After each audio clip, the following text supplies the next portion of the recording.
우선 오늘 1장 3절을 이제 다시 한번 살펴보면, 형제들아 우리가 너희를 위하여 항상 하나님께 감사할지니 항상 감사한다는 거예요.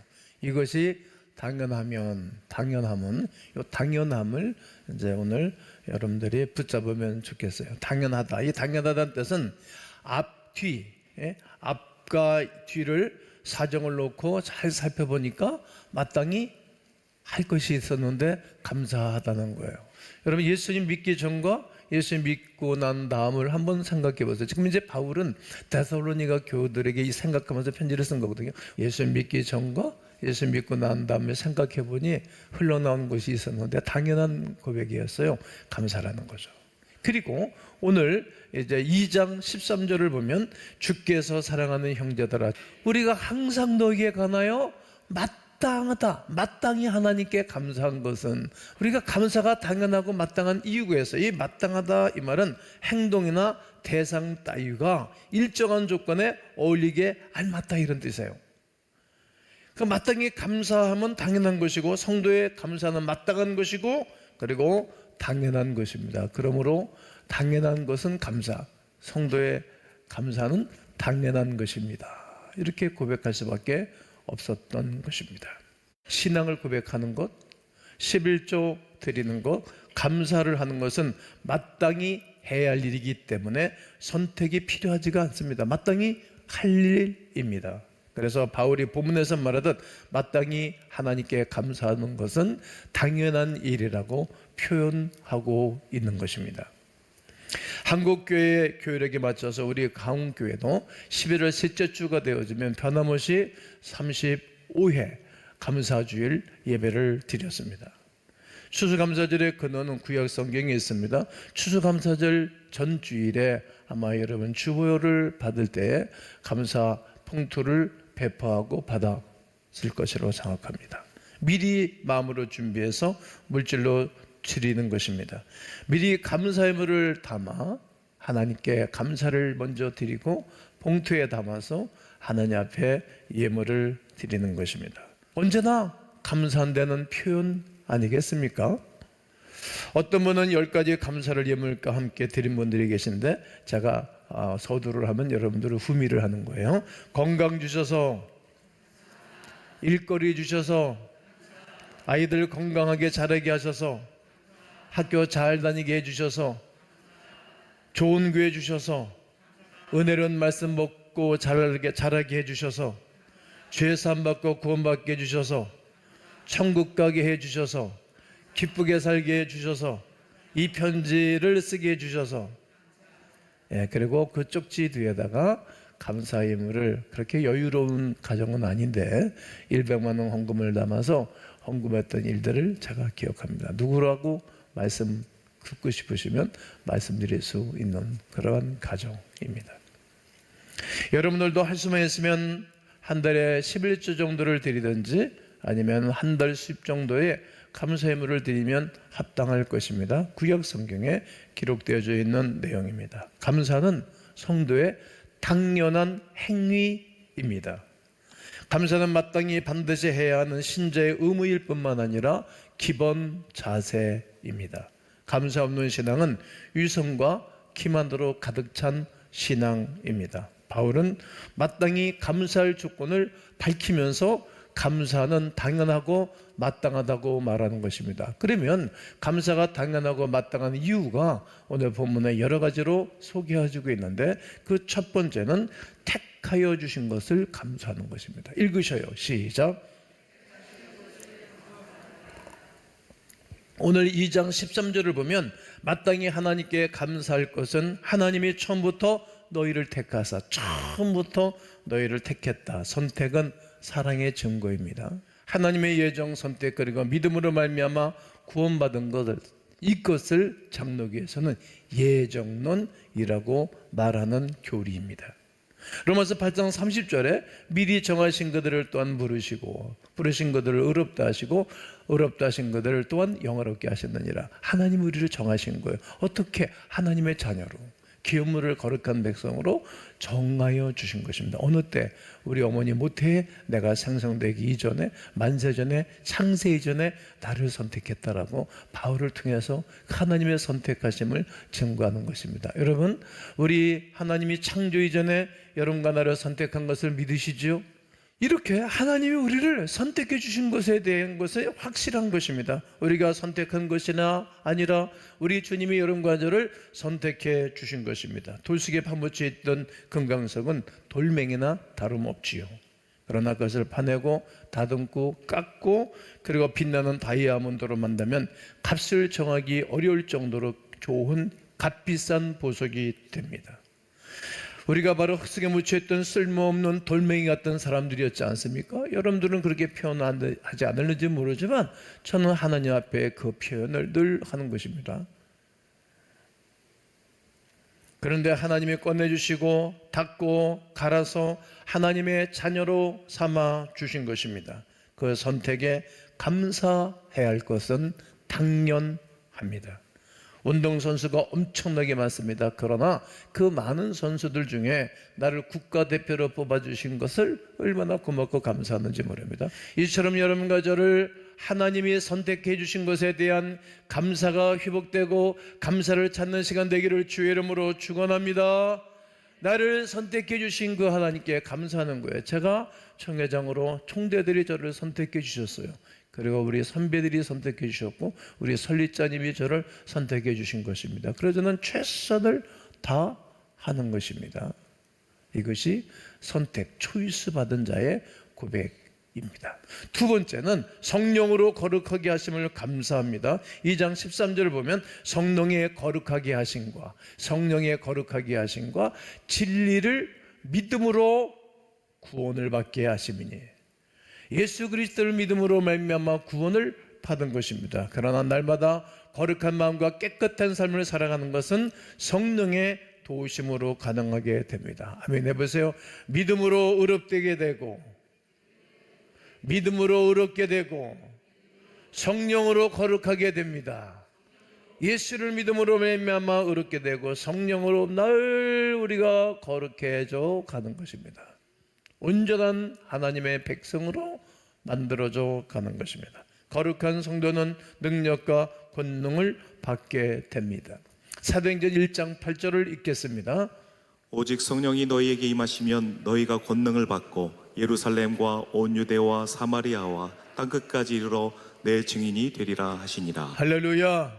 아멘 해보세요. 성령께 주시는 그 능력으로 내가 나를 이기고 유혹을 이기고 시험을 이기고 죄악을 이기고 세상을 이기고 복음이 증거되는 것입니다. 그 하나님의 성령의 능력이 우리에게 왔을 때 가능한 일입니다. 성령의 능력이 우리에게 와 있자면 어려워요, 힘들어요. 자기 몸도 이겨내질 못해요. 우리가 자기가 자기를 이기는 것만큼 놀라운 건 없어요. 왜 사람들이 실망하고 낙심합니까? 내가 나를 못 이기는데 어떻게 누구를 이길 수 있겠어요? 제일 중요한 것은 자기 자신과 싸워 이기는 것입니다. 성령께서 함께 하심으로 경건하고 거룩한 삶을 살아갈 수 있는 것입니다. 그래서 바울은 감사는 당연한 것이라고 고백하는 것입니다. 세례 문답할 때 꼭 질문한 것이 있습니다. 공예배 출석하십니까? 11조를 하십니까? 술을 마십니까? 담배를 피우십니까? 주일날만 슛을? 주일날만 담술? 슈담입니까? 어느 성도는 양말 속에 담배각을 숨어 갖고 왔다가 내 앞에서 이렇게 툭 떠져 나와가지고 얼굴이 시뻘겋게 부끄러움을 당하고 탁 던지시더라고. 나 얼마나 웃기는지 말이죠. 그럴 수 있어요. 괜찮아요. 술 잡수는 분들도 오시고 술 잡수시면서 오세요. 담배 피면서 교회 생활 하세요. 괜찮아요. 어느 날 성령 세례 받으면 다 싫어집니다. 하나님의 은혜를 주셔가지고 싹 끊게 하세요. 다 정리가 돼요. 이렇게 거룩하게 되어가는 것입니다. 이것이 백방로 노력해도 안 되고 있는 힘으로도 안 되고 능으로도 안 되는 것입니다. 찬송가 중에 울어도 못하네, 참아도 못하네, 힘써도 못하네, 믿으면 하겠네.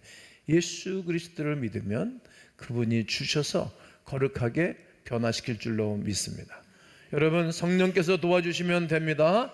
난 여러분과 제가 거룩한 하나님의 백성들이 될 것을 선포하고 고백합니다. 그래서 성도의 감사는 당연한 것입니다. 마땅한 것입니다.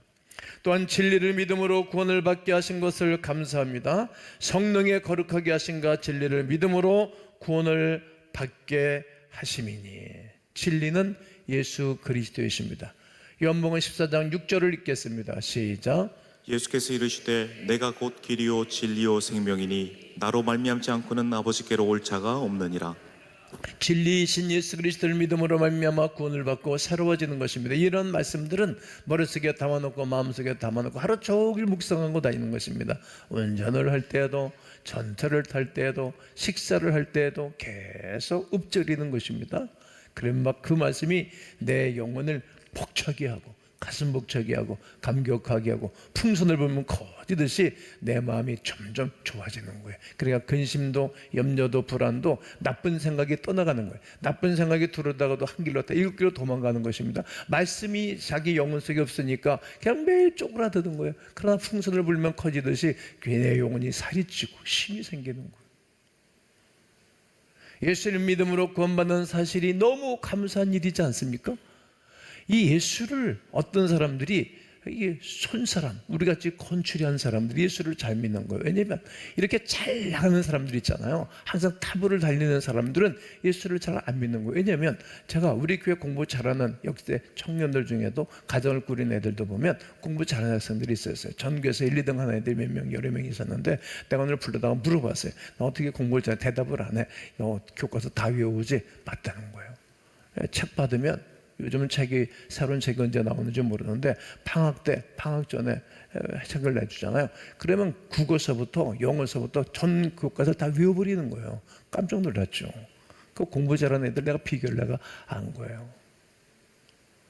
이렇게 적당한 노력을 하잖아요. 엄청나게 노력을 하는 거거든요.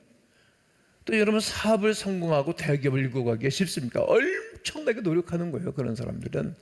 이렇게 노력해서 얻은 산물이기 때문에 예수를 그냥 공짜로 예수를 마음속에 영접하면 구원받는 데 말이 안 믿어지는 거예요. 그런 게 어딨냐고. 그렇게 싸구려야 예수 믿는 게? 이렇게 생각하는 거예요. 그렇지 않아요. 그것이 하나님의 은혜예요. 전도에 미련한 것으로 구원을 얻도록 하나님이 하신 거예요. 사람들이 미련하다 생각하는 거예요. 우리 구전으로 우리의 말로 계속 복음을 전해주면 어느 날 이 사람이 그 말씀을 타고 성령의 역사하셔서 예수를 믿고 구원을 받게 되는 것입니다. 이것이 하나님의 뜻이에요. 우리는 그냥 복음을 전해주는 거예요. 우리는 그냥 믿음으로 살아가는 거예요. 그런 가운데 하나님이 오늘 나의 삶을 통해서 나의 구전을 통해서 증거되는 그 말씀을 듣고 하나님의 성령의 운행하심으로 구원받는 위대한 역사가 일어나는 줄로 믿습니다. 여러분 만약에 여러분 어떤 총수를 믿어야 구원을 받는다든지 어느 목사를 믿어야 구원을 받는다든지 어느 거룩한 사람을 통해서 믿고 구원을 받아야 된다든지 하면 얼마나 쉽겠습니까? 쉽고 편할는지는 모릅니다. 그러나 위대한 사람이겠지 그리고 존경받을 만한 인물이었다고 생각한다 하더라도 언젠가 그 사람 뒷조사를 해보고 언젠가 그 사람을 살펴보면 다 죄가 있어요. 다 부끄러움이 있어요. 그래서 구원자는 없는 거예요. 세월이 지나가고 그리고 세월이 가다 보면 실체가 드러나서 실망할 일이 생기는 거예요. 환멸과 문제가 쌓이게 될 것입니다. 왜 그렇습니까? 모든 인간은 죄인이기 때문에 그럽니다. 로마서 3장 23절에 모든 사람이 죄를 범하였음에 하나님의 영광이 이르지 못하더니 구원을 받고 난 후에도 성숙하지 않아 부끄럽기 짝이 없습니다. 사도행전 4장 12절에 다른 이로서는 구원을 받을 수 없나니 천하 사람 중에 구원을 받을 만한 다른 이름을 우리에게 주신 일이 없음이라 하였더라. 사도행전 16장 31절에 이르되 주 예수를 믿어라 그리하면 너와 내 집이 구원을 받으리라 하고 로마서 10장 10절에 사람의 마음으로 믿어 의에 이르고 입으로 신하여 구원에 이르느니라. 여러분 제가 한국에서 태어나서 오늘까지 살아가면서 이것을 봤어요. 청와대 비서실이 아주 세력이 강해지면 말이에요. 그 대통령 임기 끝나고 난 다음에 비서실에 있었던 비서실장서부터 깜빵을 가더라고. 너무 이렇게 힘이 세지는 게 별로 좋은 것이 아닙니다. 정보부에 너무 힘이 세져 권력으로 집중되게 되어지면은 그 이후에 그쪽에서 근무하던 사람들이 다 깜빵에 또 가더라고. 검찰에 너무 힘이 실려가지고 검찰이 막 힘을 쓰고 그러게 되어지면 그 이후에 아마 해체 수준이더라고. 국회에 너무 힘이 쏠리고 힘이 실어지게 되어지면 막 권력을 막 행사하고 막 하거든요. 법 다투도 고치고 자기들 마음대로 하고 나중에 사람들이 국민들이 다 그들을 버리더라고. 큰 파도와 큰 문제를 여러분 큰 바위가 막아내고 다리가 막아내는 것이 아니라 모래가 막아내는 거예요. 모래가 백성들이 막아내는 거예요. 그러니까 저 동네가 망할 때가 됐구나. 국회가 망할 때가 됐구나. 어느 당이 망할 때가 됐구나. 권력을 힘을 막 쓰게 되면 반드시 심판을 받는 것입니다. 제가 똑똑히 봤어요. 두고 보세요. 앞으로도 똑같은 일들이 벌어질 것입니다. 그러므로 오늘 우리에게는 힘을 어디에 써야 될 것인가 하면 시편 18편 1절에 나의 힘이 되신 여호와여 내가 주를 사랑하나이다. 다윗은 어려서부터 목동으로부터 사람이 출발을 했어요. 이 목동으로 출발했을 때마다 나에게 힘은 하나님께 있다. 그 하나님을 고백하고 하나님을 붙잡고 살더니 목동 출신이 군대 장관이 되고 국방부 장관이 되고 나중에는 통일왕국을 이루는 성군으로 세워진 것입니다. 여러분, 이 진리이신 예수 그리스도를 믿고 구원을 받으며 진리이신 예수 그리스도를 통하여 사랑을 입으며 새 힘을 얻고 이 땅을 살아가는 하나님의 거룩한 백성들 되시기를 주님의 이름으로 축복합니다. 양손들어 하면 축복합니다. 행위가 아닌 믿음으로 구원받는 사실에 감사하는 것입니다. 행함을 강조하는 종교가 있고 믿음을 강조하는 우리 기독교가 있습니다. 행함으로 구원받는다는 교리가 있고 믿음으로 구원받는 교리, 우리가 가지고 있는 참으로 좋은 교리입니다. 눈에 보이는 무엇을 경배해야 하는 종교가 있고 눈에 보이지 않지만 마음으로 믿고 입으로 시인하면 구원을 받는 우리 기독교가 있는 거예요. 그러니까 불자들은 불상을 엄청나게 크게 놓고 이렇게 문집을 켜놓고 협박하고 공갈하는 거죠. 다 허구 아닙니까? 만일 행함으로 구원을 받는다면 과거를 가진 사람, 죄를 범한 사람, 지탄받고 손가락질을 받는 사람은 아마 한 사람도 구원받을 수 없을 것입니다. 10계명 가운데서도 1계명으로 4계명은 하나님과의 관계입니다. 또 5계명에서 10계명까지는 이웃과 인간관계의 계명입니다. 하라는 계명과 하지 말라는 계명이 분명히 구별되어져 있습니다. 하라는 계명은 안식일을 거룩하게 지키라는 말씀이고 부모를 공경하라 하라는 말씀은 2계명이고 하지 말라고 하는 계명은 8계명이 되겠습니다. 8댁입니다. 제가 언젠가 시리즈 설교에 하라 하지 말라를 2달 동안 했습니다. 하라는 말씀을 들을 때는 좋았는데 하지 말라는 설교를 할 때는 힘들었다는 거예요. 우리 언어 속에서도 이게 하라는 말이 좋은 거거든요. 하지 말라는 말보다. 그런데 하지 말라는 말이 또 우리를 경건하게 하고 복되게 하는 말씀입니다. 하라는 계명, 하지 말라는 계명. 단 한 가지만이라도 범죄하고 지키지 않으면 그 사람이 범죄자고 죄인입니다. 무엇을 했기 때문에 구원받은 것이 아닙니다. 믿었기 때문에 구원받는 것입니다. 할렐루야. 진리신 그리스도를 믿었기 때문에 구원을 받는 것입니다. 아무런 조건이 없습니다. 믿고 구원받은 사람은 이렇게 살라는 조언만 따를 뿐입니다. 구원받은 백성은 이렇게 살아라. 행동 지침을 성경은 우리에게 말하고 있을 뿐입니다. 다시 말씀드리면 믿음으로 구원받기 때문에 아무렇게나 득주박주 살라는 말이 아닙니다. 구원은 믿음으로 받지만 구원받은 하나님의 백성은 이 땅에서 빛과 소금의 직분을 감당하며 살아내야 되는 것입니다. 어디를 가서든지 교회에서 빛을 발하는 거예요. 하나의 조그만 한 개인이지만 멋진 빛을 쫙 발하면 그 빛 가운데 사람들이 깃들이는 거예요. 행복한 거예요. 어둠이 짙으면 짙을수록 빛이 필요하듯이 빛된 삶이 필요해요. 교회에서도, 가정에서도, 분중에서도, 사회 속에서도, 직장 일터 속에서도, 학생들 학교 속에서도 그 한 사람 때문에 다 분위기가 좋은 거예요. 그 한 사람 때문에 나비 효과 언제가 말씀드렸잖아요.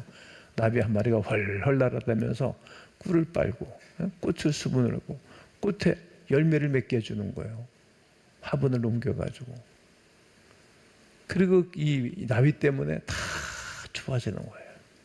한 사람 때문에 다 좋아지는 거예요. 그런 경우가 성경에 놀랍게 많이 있지 않습니까? 난 여러분과 제가 그리한 하나님의 은혜가 있기를 축복합니다. 그리고 믿음이 자라기에 감사하는 것입니다. 데살로니가 후서 1장 3절을 다시 한번 읽겠습니다. 시작. 형제들아 우리가 너희를 위하여 항상 하나님께 감사할지니 이것이 당연함은 너희의 믿음이 더욱 자라. 그렇습니다. 너희의 믿음이 더욱 자라고 더 이상 어린아이 같은 신앙이 아닌 장성한 분량까지 성장하고 자라나는 것입니다. 주 안에 굳게 서 있는 믿음의 사람이 된 것입니다. 3장 8절을 보면 그러므로 너희가 주 안에 굳게 선적 우리가 이제는 살리라 굳게 서는 거예요. 예수 안에서 교회 안에 흔들리지 않는 믿음의 사람들이 되어줘야 합니다. 한 사람 한 사람의 뿌리를 내리고 그 사람 옆에 손을 잡고 스크랩을 짜서 하나님의 선하신 뜻을 이루어가는 것입니다. 그래서 감사한 것입니다. 그래서 바울은 당연한 것은 감사였다. 감사는 당연한 것이라고 말하는 것입니다. 또 사랑하며 믿음 생활하니 감사한 것입니다. 1장 3절 하반절에 보면 너희가 다 각기 서로 사랑함이 풍성함이 서로 각기 서로 사랑. 예? 한번 따라해 보세요. 서로 사랑. 또 4장 9절에 보면 형제 사랑에 관하여는 너희가 쓸 것이 없으면 너희를 자신이 하나님의 가르치심을 받아 서로 사랑합니다. 데살로니가 교인들은 그렇게 큰 이렇게 급성장한 교회는 아니었지만 말이죠. 지나칠 정도로 도가 지나칠 정도로 이들은 사랑했어요. 여러분 옆에 분한테 한번 해보세요. 내가 당신을 앞으로 지나칠 정도로 사랑하겠습니다.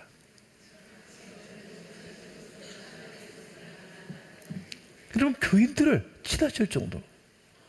여러분 남자는 아내를 맞아 결혼하면 지나칠 정도로 사랑해야 되는 거예요. 지나칠 정도로. 아멘을 안 하네요. 그렇지. 다른 여자 시큼시큼 보면 소용없어. 말짱 꽝이요. 예? 지나칠 정도로. 그게 당연한 거예요. 여러분 교회 성도들끼리 지나칠 정도로 사랑해. 사랑하면 아깝지를 않고 사랑하면 서로 조심해.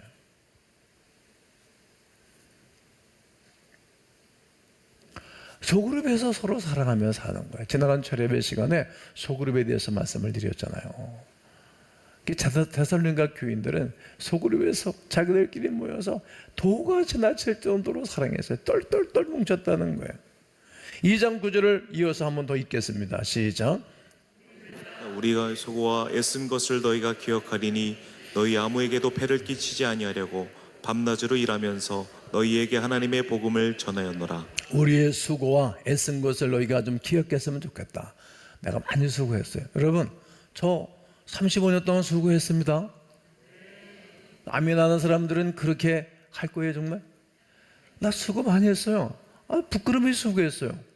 늘 앞머리가 깨져나갈 정도로 잠 못 자고 잠이 저는 확 줄었어요. 잠다 자면 인생이 망할 것 같더라고. 그래서 저는 청년 때부터 잠을 줄였어요. 다 자고 다 놀러 가고 다 먹고 다 입고 그 언제 내가 수고했다는 거야. 지금 기억했으면 좋겠다. 그걸 아무에게도 폐를 끼치지 아니했다. 사람들에게 누가 되고 폐를 끼치면 되겠어요? 그 관계가 깨집니다. 그러면 밤낮으로 일하면서 너에게 하나님의 복음을 전하여노라. 영적인 일에 초관심을 가졌던 사람들입니다. 물론 바울은 이런 권면도 합니다. 4장 12절에 보면 또 너에게 명한 것 같이 조용히 자기 일을 하고 너희 손으로 일하기를 힘쓰라. 조용히 자기 일을 했어요. 자기 일이 포지션이 있잖아요. 직장에도 가면 자기 일이 있잖아요. 이렇게 교회에서 그냥 누가 한 말 하나 자기 일에 조용히 하는 거예요. 교회는 아무것도 일을 하지 않는 사람은 나중에 행복하지가 않아요. 기업이 없어요. 영적인 기업이. 제가 조용히 또 어떤 데 강한 리더십을 바라면서 35년 우리 교회를 담임한 거예요. 그러니까 조용히 제 일을 다 한 거예요. 그러니까 나를 초이스하는 거예요. 총회를 섬겨달라고. 또 여러분들이 잘 따라주고 잘 협력해 주셔서 고맙고 감사하고. 당연히 자기 일을 조용히 하는 거예요. 적은 일에 충성된 자에게 큰 것도 맡겨주는 것을 성경을 통해서 알게 되고, 또 저는 내 삶을 통해서 배우게 되고 경험하게 되는 것입니다. 믿음 생활을 잘하도록 사랑하며 생활했습니다. 서로 돌보며 격려하는 아버지 같은 신앙생활을 하였습니다. 그래서 바울은 감사하는 것이 마땅하고 당연한 것이라고 고백하며 권면하는 것입니다. 우리는 늘 울어도 눈물로서 못 갚을 줄 알아 못 맡게 드릴 것밖에 없어 이 몸 드립니다. 이렇게 찬양하던 말입니다.